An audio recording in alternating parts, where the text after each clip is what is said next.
السلام علیکم ورحمۃ اللہ وبرکاتہ۔ بسم اللہ الرحمن الرحیم۔ گزشتہ درس میں ہم نے توحید باری تعالیٰ کے حوالے سے پڑھا۔ آج کے درس میں ہم ڈسکس کریں گے لفظ شرک کو، جس کا معنی ساجھی اور حصہ دار ہے۔ ساجھی اور حصہ دار۔ لفظ شرک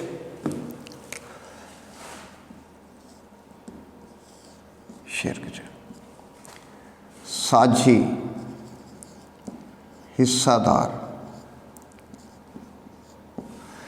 جتنے انبیاء علیہ الصلوۃ والسلام دنیا کے اندر مبعوث ہوئے ہیں، سب نے یہی یا قوم اعبدوا اللہ ما لکم من الہ غیرہ، سب نے یہی ایک ہی آواز لگائی کہ اے میری قوم کے لوگوں، اللہ کے سوا کوئی معبود نہیں، وہ وحدہ لا شریک ذات ہے جس کی عبادت کی جانی چاہیے اور عبادت کی جائے۔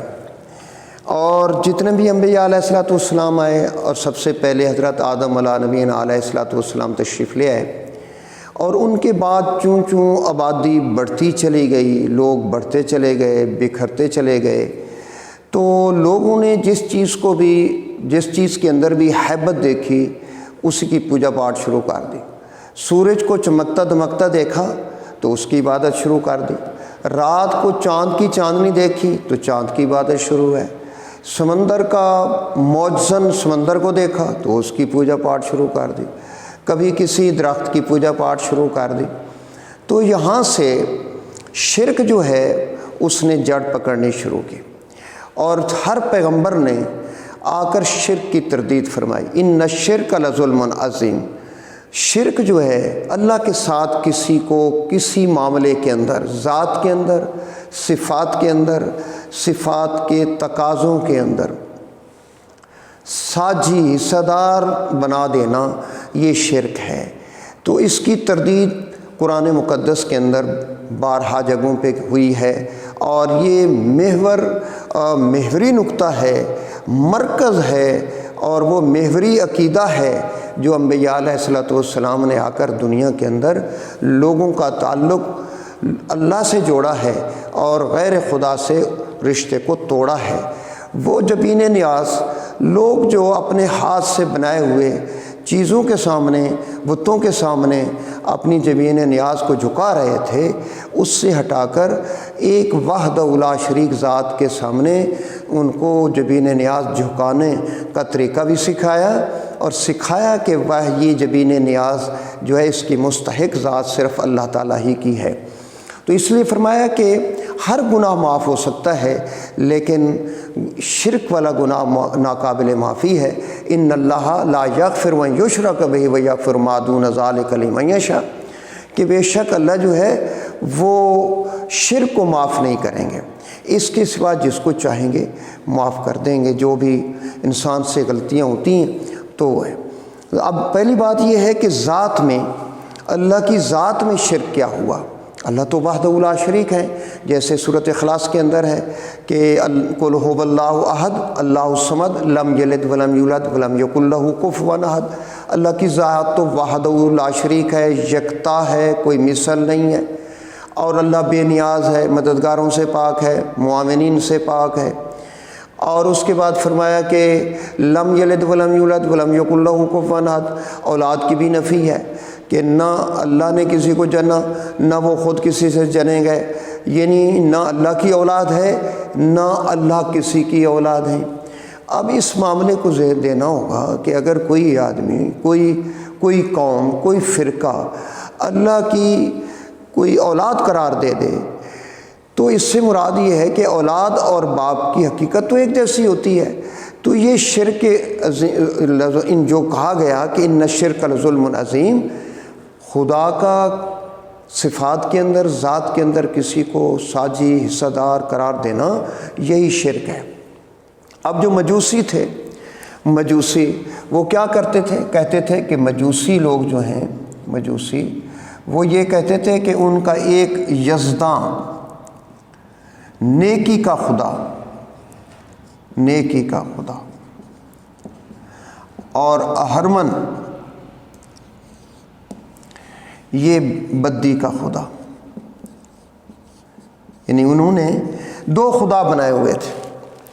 ایسے ہی یہودیوں نے حضرت عزیر علیہ الصلوۃ والسلام کو جو ہے انہوں نے وقالت الیہود عزیر ابن اللہ، حضرت عزیر علیہ الصلوۃ والسلام کو اللہ کا بیٹا قرار دیا۔ اور جو عیسائی ہیں، نصارہ ہیں، انہوں نے حضرت عیسیٰ علیہ الصلوۃ والسلام کو خدا کا بیٹا کہہ دیا۔ مشرکین مکہ فرشتوں کو خدا کی بیٹیاں قرار دینے لگے تھے۔ تو اس میں یہ اللہ نے فرمایا کہ انما الہکم الہ واحد، تمہارا الہ تو ایک ہی ہے۔ اگر دو خدا ہوتے دنیا کے اندر تو یہ تکوینی نظام کائنات جو ہے یہ اس کے اندر فساد پڑ جاتا، گڑ بگڑ ہو جاتی۔ ایک خدا کہتا کہ آج سورج اتنے بجے طلوع ہوگا، اتنے بجے غروب ہوگا، دوسرا کہتا ہے اس طرح کر لیا جائے۔ یعنی اگر دو حکم کہیں کسی ادارے میں بھی دو ایڈمن کے دو رخ ہو جائیں اور دو آدمی ایڈمن چلا رہے ہیں تو وہاں گڑ بگڑ کا خطرہ ہے۔ تو اسی لیے کہا گیا کہ اللہ کی ذات تو وحدہ لا شریک ہے، اس کی ذات میں نہ کوئی نبی اس میں شریک، نہ کوئی غیر نبی شریک۔ اللہ وحدہ لا شریک ہے، اس کی لم یلد ولم یولد ولم یکن لہ کفوا احد۔ اس کے بعد پھر صفات میں شرک ہے، خدا جیسی صفات کسی دوسرے میں ماننا۔ جتنا علم میرے اللہ کا ہے اتنا علم کسی اور کا مان لینا۔ اللہ کا ارادہ اور اللہ کی چاہت پوری ہوتی ہے، کسی اور کے بارے میں کہنا جو چاہے گا ہو جائے گا، یہ اللہ کے ارادے کے اندر ہے۔ جیسے اللہ سنتے ہیں، ہر ایک کی سنتے ہیں، علیم بذات الصدور ہیں، اور ہر کائنات کے اندر ہر آدمی کی سنتے ہیں، ہر زبان سے سنتے ہیں، بولنے والے کی بھی سنتے ہیں، دل کے اندر ارادہ کرنے والے کی بات کو بھی سنتے ہیں۔ یہ صفت کسی غیر میں مانی جائے گی تو وہ شرک ٹھہرے گا۔ ایسے ہی جیسے اللہ دیکھتے ہیں اور جاننے والے ہیں، علیم بذات الصدور ہیں، یہ صفت کسی اور میں نہیں ہے، اگر مانی جائے گی تو یہ شرک ہوگا۔ اس کے بعد یہ ہے جیسے ذات میں اللہ کی اولاد کوئی نہیں، اللہ کی ذات جو ہے خود کسی کی اولاد نہیں، اللہ میں سے کوئی نہیں، اللہ خود کسی میں سے نہیں، یہ ذات کے حوالے سے ہے اور اس کا رد وہی ہے۔ جیسے مجوسیوں کا خدا دو خدا مانتے تھے، یہودیوں نے حضرت عزیر کو بیٹا مان لیا، عیسائیوں نے حضرت عیسیٰ علیہ السلام کو بیٹا مان لیا، اس کی تردید آئی۔